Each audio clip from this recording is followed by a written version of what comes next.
Այս կյանքը լի է գայթակղություններով և մահացու ուրկաններով, թևեր տանք հոգուն, որպեսզի խույս տանք ուրկաններից։ Սատանան ամեն օր և գաղտնաբար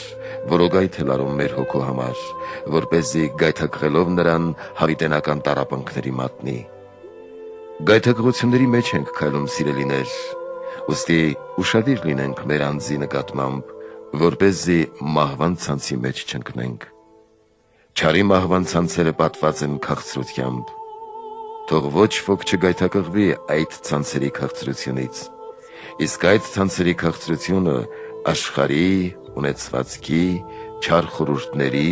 և գործերի մասին հոգսերն են։ Մահացու ցանցերի քաղցրությանը մի տրվիր, զգոն եղիր և տեղիք մի տուր չար խորհուրդներին։ Եթե չար խորհուրդը տեղ գտնի հոգուտ մեջ, կքաղցրացնի այն չար մտքերով, որպեսզի հետո մահվան մատնի, և այդ չար խորհուրդը ասես ուրկան է դառնում հոգու մեջ,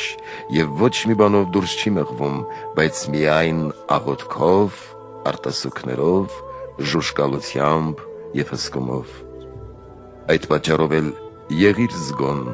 և ազատ աշխարհիկ ամեն բանից, որպեսզի ազատես քեզ ուրկաններից, մտքերից ու չար գործերից։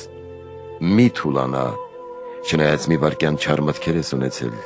տես, որ չար միտքը չհնանա քո հոգում, եղբայր։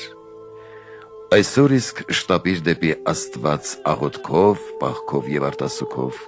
որպեսզի ազատես քեզ բոլոր ուրկաններից, գայթակղություններից ու կրքերից։ Մի մտածիր, եղբայր, որ շատ երկար ես ապրելու աշխարհում,